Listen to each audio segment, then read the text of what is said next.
Hello everybody, Gyzerpirate here, and welcome back to another commentary. Now, first of all, before I get started, I'm going to apologize for one, not uploading commentary this past weekend or the weekend before that. I have had a few things going on. I have had a cold, which is why my voice is sounding a little funny, so sorry for that as well. And this past weekend, recently, where I was meant to upload a video, I had a bit of a breakup, so that kind of put a bit of a dent in any sort of motivation to upload any videos. So, but now that's all sorted out, and I thought I would take that little breakup situation and turn it into a little bit of a video idea for you guys. Now, what I thought I would do is basically give some tips on coping with breakups, because, as you know, they're not fun times, no matter how old you are, well, and depending on how committed you were into a relationship, breakups can be probably the worst thing you can deal with, if you're a teenager, but I could be completely wrong with that. I'm only making assumptions here. I am no psychologist. But I thought I'd just give some tips, maybe even help someone, and sort of help myself in a way, just to keep look at things from a different point of view. But I suppose the very first thing I can think about is be positive. Try to look for the positives in the matter. I mean, looking at everything that's negative about it is not going to do you any good. Let's face it. You know, if you're just gonna sit in your room, you know, wallowing in sadness, listening to nothing but sappy music like Adele or something like that, you're going to feel like absolute shit. I mean, come on.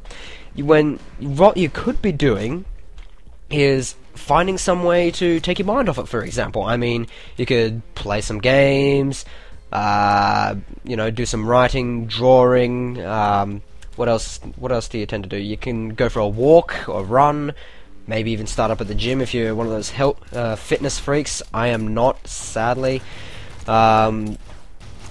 Or you could listen to some music that is upbeat, you know. Not go listen to anything that's going to keep you down and beat your mood down to the ground. Listen to something which is going to get you pumped, make you motivated to go and do something, take your mind off all the problems. So, I mean, that's what I've been doing. I've recently started listening to a band called As I Lay Dying. They're a metalcore band, and every time I listen to them, it just makes me want to punch stuff because it's awesome, and I want to go jump into punch people. I don't know, but that's an example of it. You know, you find something which is going to get you upbeat and take your mind off everything. And another thing you can do is go and talk to people. If you're struggling with something, even this doesn't just apply to breakups either.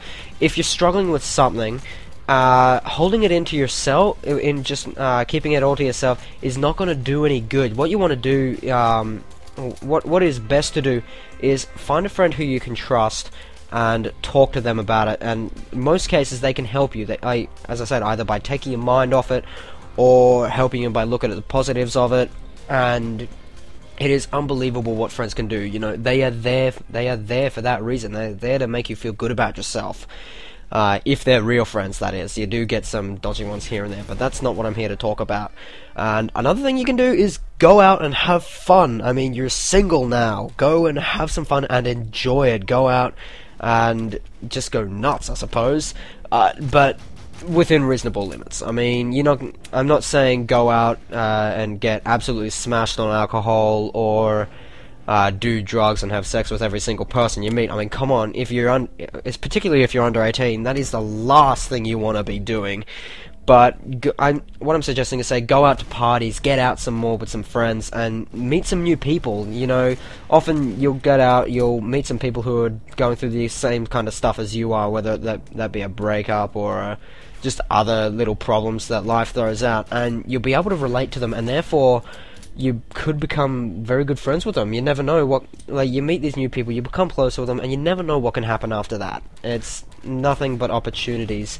And say another thing, if you ended a relationship on a bad note, say it ended really abruptly in a fight, or it just ended out of the blue, you tend to be hit hard, and you tend to react a little eccentric, I suppose. I don't even know how to pronounce that word.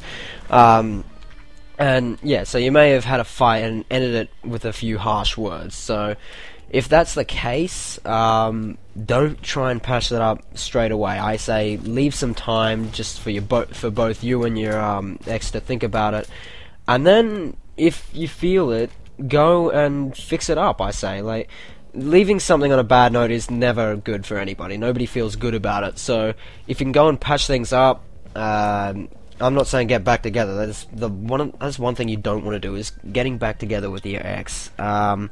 Because if it ended badly the first time, it is most likely going to end the same way the second time or the third time, or however many times it happens. It's just a bloody circle of bad luck for you. So that's the last thing you want to do. But by patching it up, you can just sort yourselves out, and maybe even later on, after everything's settled down, you can possibly even go on to being friends, and that's still good. You still got that friendship, because in some cases with relationships, most of them started out as friendships beforehand, and then a relationship can come along, nearly ruin that, but then you can fix that. You get that friendship back.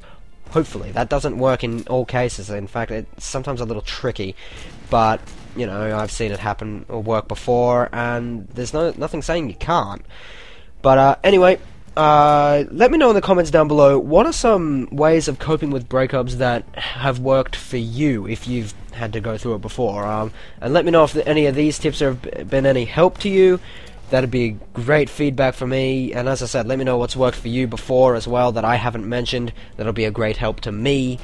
And as always, guys, please remember to leave this video a like and subscribe if you have not. I'm nearly up to 100 subscribers, and I've made this damn deal that when I get up to 100 subscribers, I will do a playthrough of me doing a video of me playing Slender with my face recording, just for your sadistic viewing pleasure, and see what happens. But only when it's 100 subscribers, and only when I start getting a good view count. So that's enough from me. I'm gonna start rambling soon, so I will catch you all later. Bye.